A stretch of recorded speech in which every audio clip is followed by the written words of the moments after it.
Good morning, students. Today we will start our next chapter, retirement और death of a partner. आज हम इसमें topic start करने वाले हैं जो रिटायरमेंट ऑफ अ पार्टनर.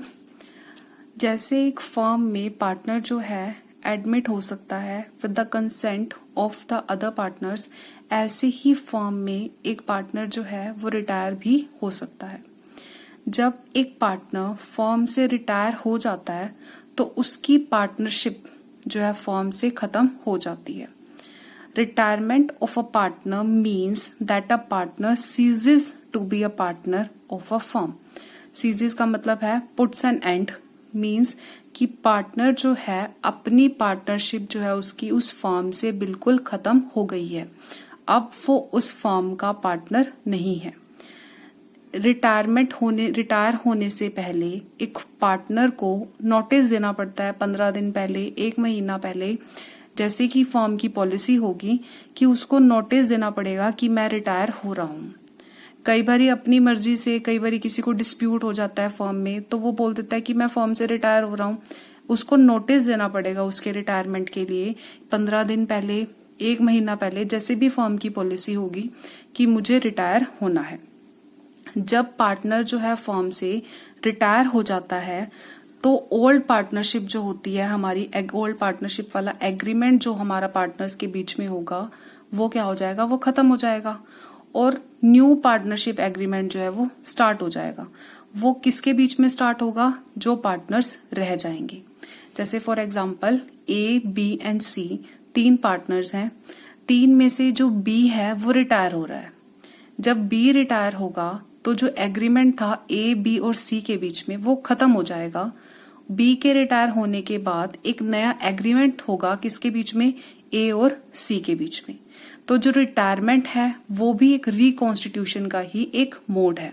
जैसे एडमिशन भी एक रिकॉन्स्टिट्यूशन का मोड था, रिकॉन्स्टिट्यूशन ऑफ फर्म, ऐसे ही रिटायरमेंट भी रिकॉन्स्टिट्यूशन ऑफ फर्म का ही मोड है. जैसे एक फर्म में पार्टनर जब एडमिट होता है तो उसको क्या क्या चीजें लेके आनी होती हैं, एक कैपिटल का शेयर लेके आना होता है अपना, और एक गुडविल का शेयर उसको लेके आना होता है. ऐसे ही जब पार्टनर रिटायर होता है तो उसको क्या क्या बेनिफिट्स, उसको क्या क्या मिलता है फर्म से. गुडविल का शेयर मिलता है उसको, रिजर्व्स जो अनडिस्ट्रीब्यूटेड प्रॉफिट्स होते हैं फर्म में, जो प्रॉफिट होता है उसका शेयर भी रिटायरिंग पार्टनर को दिया जाता है. क्योंकि अभी तक तो वो पार्टनर ही था, उसने भी तो फर्म में मेहनत की है और फर्म को कहां से एक प्रॉफिट के पाथ पे जो है वो लेकर गया है. Share in the revaluation of assets and liability. जब हम एसेट्स को और लायबिलिटीज को रिवैल्यू करते हैं तो अगर उससे प्रॉफिट हो रहा है तो ये तो हमें रिटायरिंग पार्टनर के अकाउंट में क्या करेंगे, क्रेडिट कर देंगे. अगर लॉस हो रहा है तो उसके लॉस को हम क्या कर देंगे, रिटायरिंग पार्टनर के अकाउंट में डेबिट कर देंगे. रिटायरिंग पार्टनर को पब्लिक में भी, न्यूज़पेपर में नोटिस देना पड़ता है. नोटिस क्या देगा कि मैं अब इस फर्म का पार्टनर नहीं हूं, मैं इस फर्म से, मेरी पार्टनरशिप जो है इस फर्म से वो खत्म हो गई है. अगर वो पार्टनर जो है ऐसे नोटिस नहीं देता तो इसका क्या, उसको लॉस होगा कि उसकी जो उसके ऊपर एक लायबिलिटी रहेगी, वो लायबिलिटी फर्म की तरफ से रहेगी. लायबिलिटी वो उन लोगों की तरफ से अराइज होगी जिन लोगों ने फर्म से पैसा लेना है. क्योंकि अभी तक आपने उस सबको ये नहीं बताया कि आप अभी इस फर्म के पार्टनर नहीं हो. जब आप क्लियर कर दोगे तो कोई भी आपको उस लायबिलिटी के लिए लायबल नहीं मानेगा. अब इस रिटायरमेंट वाले टॉपिक में हमने क्या क्या टॉपिक्स कवर करने हैं, calculation of new profit sharing ratio and gaining ratio of the continuing partners, goodwill का treatment, revaluation of assets and liability, reserves, accumulated profits and losses, payment to the retiring partner, adjustment of the capitals in the proportion to the profit sharing ratio. तो आज हम पहला topic करेंगे जिसमें हम करेंगे new profit sharing ratio हम कैसे फाइंड आउट करेंगे. हमारा फर्स्ट क्वेश्चन है calculation of new profit sharing ratio का. एक्स, वाई एंड जेड ये तीनों पार्टनर्स हैं 3:2:1 में. अब हमने क्या करना है, कैलकुलेट करना है न्यू रेशियोज को तीन केस दिए हुए हैं, जब एक्स रिटायर होता है, जब वाई रिटायर होता है, जब जेड रिटायर होता है। अब क्वेश्चन में हमें और कुछ भी मेंशन नहीं है, तो इस केस में क्या होगा, जो हमारी ओल्ड रेशो होगी उसी को ही हम न्यू रेशो ही कंसीडर करेंगे, क्योंकि यहाँ पर क्वेश्चन जो है वो साइलेंट है और कोई इन्फॉर्मेशन हमें नहीं दी हुई। अब पहले केस में क्या है, एक्स रिटायर हो रहा है। अब एक्स का शेयर देखो, X ratio Y ratio Z, 3:2:1, यही इनकी रेशो है। अब कौन रिटायर हो रहा है, एक्स रिटायर हो रहा है, एक्स चला गया, तो अब बचे कौन पार्टनर्स, वाई और जेड। अभी मैंने बताया जब क्वेश्चन में कुछ और मेंशन ना हो तो जो उनकी ओल्ड रेशो होती है इसी को ही हम क्या कंसीडर करते हैं, न्यू रेशोज कंसीडर कर लेते हैं। जब एक्स रिटायर होता है तो जो न्यू रेशो, किसके बीच में न्यू रेशो होगी, किसके बीच में नया एग्रीमेंट हुआ, वाई और जेड के बीच में। New ratio of Y and Z will be 2:1। अब ऐसे जब y रिटायर हो जाएगा तो किसके बीच में रेशो होगी, x और y के बीच में। तो सेकेंड केस में new ratio of x and z will be 3:1। और थर्ड केस है हमारा जब z रिटायर हो रहा है, z रिटायर हो रहा है तो न्यू एग्रीमेंट इनके बीच में बना, तो जो न्यू रेशो होगी x रेशो y में वो कितनी होगी आपकी, 3:2। ये सिर्फ उसी में ही होगा जब हमारा क्वेश्चन साइलेंट है और हमें कोई भी इंफॉर्मेशन नहीं गिवन। जब कुछ भी नहीं गिवन होगा तो जो हमारी ओल्ड रेशो होगी उसे ही हम न्यू रेशो की तरह कंसीडर करेंगे। नेक्स्ट क्वेश्चन है हमारा, A B C are partners in 5:4:3। B retire, अब कौन रिटायर हो रहा है, बी रिटायर हो रहा है। ए रेशो बी रेशो सी, 5:4:3। अब कौन रिटायर हो रहा है, बी रिटायर हो रहा है। And his share was divided equally, जो इसका शेयर है वो किसको मिल जाएगा, ए और सी को मिलेगा। कैसे मिलेगा, इक्वली, बराबर बराबर। Calculate the new profit sharing ratio of A and C. जब एक पार्टनर एडमिट होता है तो इससे क्या होता है, जो पुराने पार्टनर्स होते हैं उनको अपना शेयर सेक्रीफाइस करना होता है नए पार्टनर के लिए। और ऐसे ही जब पार्टनर रिटायर होता है तो जो उसका शेयर है वो किसको मिल जाता है, पुराने पार्टनर्स को। तो पुराने पार्टनर्स मतलब जो कंटिन्यूइंग पार्टनर्स हैं वो क्या करते हैं, गेन करते हैं। जब एडमिट होता है एक पार्टनर तब पुराने पार्टनर सेक्रीफाइस करते हैं, लेकिन अगर पार्टनर रिटायर हो रहा है तो जो कंटिन्यूइंग पार्टनर्स हैं, रिमेनिंग पार्टनर्स हैं, वो क्या करते हैं, गेन करते हैं। वो गेन कैसे करते हैं, क्योंकि जो रिटायरिंग पार्टनर का शेयर किसको मिल जाता है, कंटिन्यूइंग पार्टनर्स को मिल जाता है। अब बी का शेयर कितना है, 4/5 और 4 9 12। 4/12 शेयर है हमारा बी का। अब बी का शेयर जो है किस किसने ले लिया, बी का शेयर ले लिया ए ने और सी ने। कैसे लिया, इक्वली, मतलब 1:1 में ले लिया। तो ए को क्या हो गया, गेन हो गया ना। गेन क्यों हुआ उसको, क्योंकि उसने बी का शेयर ले लिया। कैसे लिया, 4/12। अब इक्वली मतलब 50% ले लिया, 50% मतलब 1/12, that will be equal to 4/24। ठीक है। ऐसे ही सी को कितना गेन हुआ होगा, उसको भी इतना ही गेन हुआ, 4/12 मल्टीप्लाई 1/2, क्योंकि 50% उसने भी लिया, तो ये कितना हो गया, 4/24। आई होप क्लियर हो गया आपको यहां तक। अब इसको कैसे करेंगे सॉल्व, सबसे पहले आपको इनका गेन फाइंड आउट करना है।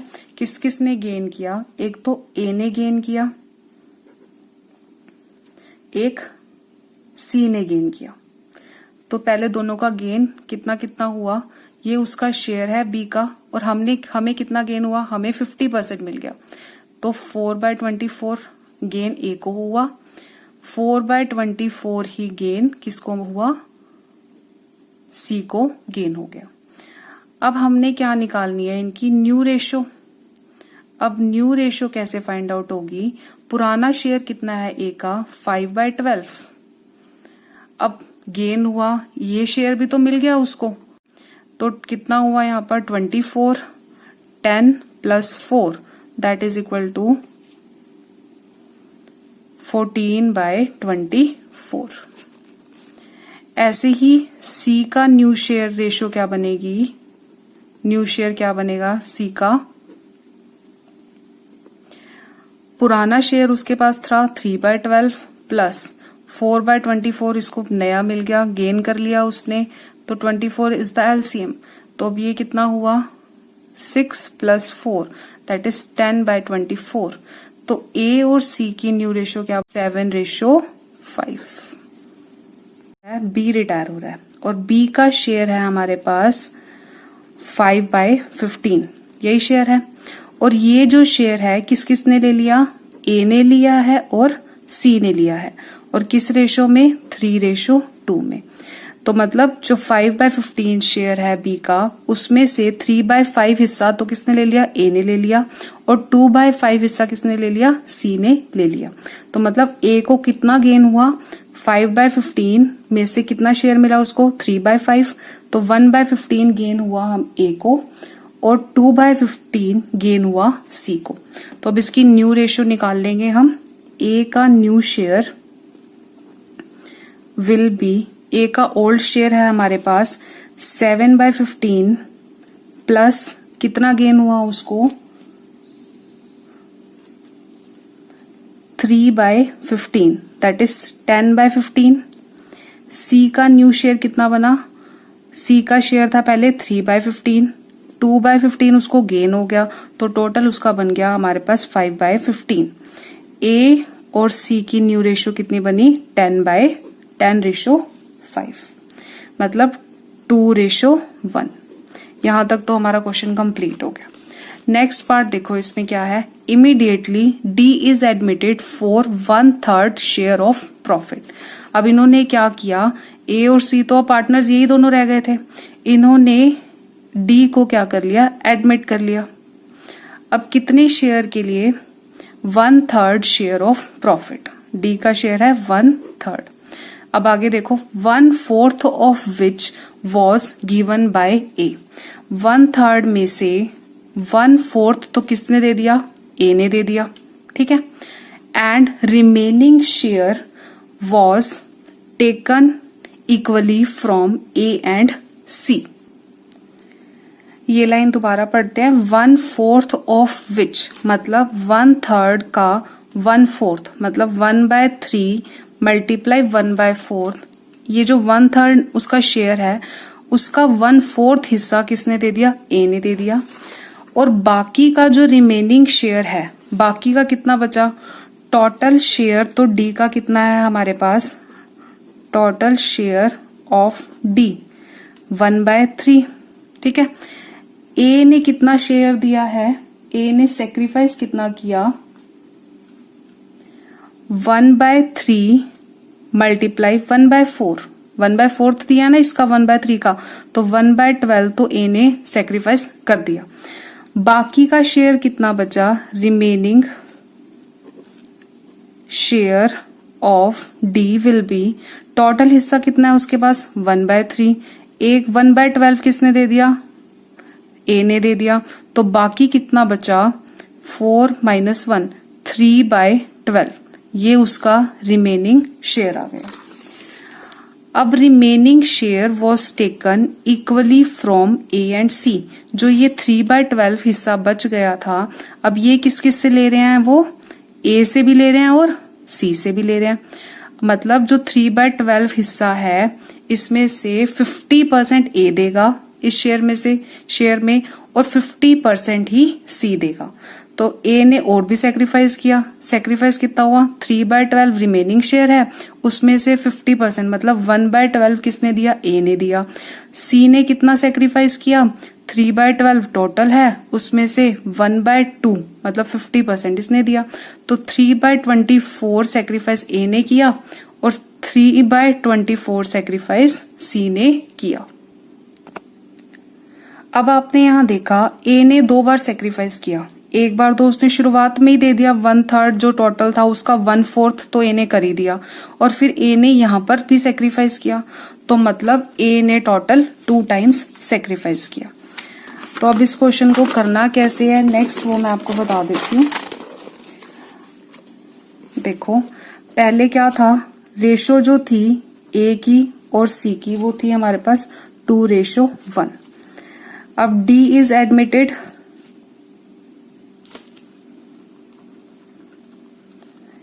कितने शेयर के लिए, 1/4 शेयर के लिए।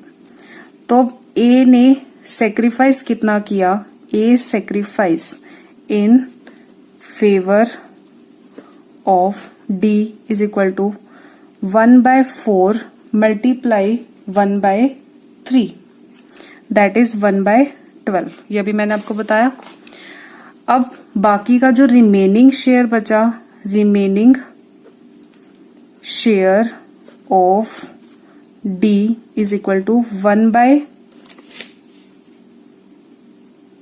सॉरी ये 1/3 है बच्चे, minus 1/12 that is equal to 12, 3/12।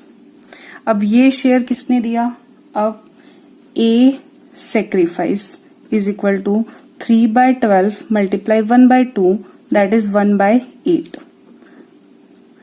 C sacrifice is equal to 3/12 multiply 1/2 that is 1/8।